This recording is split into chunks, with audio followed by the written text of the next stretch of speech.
دوسری جانب لاہور میں ریکارڈ بارش اور انتظامیہ کی کارکردگی، مریم نواز کی رکاسی آپ کا عمل مکمل کرنے پر شاباش۔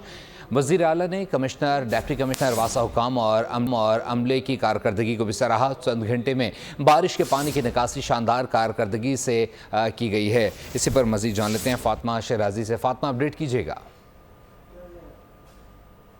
ہونے والی بارش کے پیش نظر جو ہے لاہور بالکل ہی ڈوب گیا تھا۔ 44 سالہ ریکارڈ ٹوٹا تھا، لیکن اعلیٰ حکام اور خصوصی طور پر وزیر اعلیٰ پنجاب مریم نواز شریف کی ہدایت کے مطابق کمشنر، ڈپٹی کمشنر واسطہ حکام نے چند ہی گھنٹوں میں بارش کا جو پانی ہے اس کو کلیئر کر دیا اور مختلف علاقے جس میں جیل روڈ، قصبہ چوک، شادمان، تاج پورہ، جوہر ٹاؤن، ان علاقوں کو 2 سے 2.5 گھنٹے اور خصوصی طور پر جو سروسز ہاسپٹل کی ایمرجنسی تھی اس کو کلیئر کیا گیا۔ اب بھی کچھ جو کہ ہیں جس میں تاج باغ اور جو سبزی منڈی ہے جو اس وقت کیچڑ منڈی میں تبدیل ہو چکی ہے اس کا پانی نکالا جا رہا ہے، لیکن اوورآل اگر کارکردگی کی بات کی جائے تو اس میں وزیر اعلیٰ پنجاب مریم نواز شریف نے تمام اعلیٰ حکام کے اس کام کو سراہا اور یہ کہا کہ واسطہ اور دیگر اداروں نے عوام کی سہولت کے لیے جان شانی کا کام کیا ہے اور امید ہے ہمارے ادارے بہترین کارکردگی سے عوام کے لیے ہمیشہ آسانیاں ہی پیدا کرتے رہیں گے۔ جی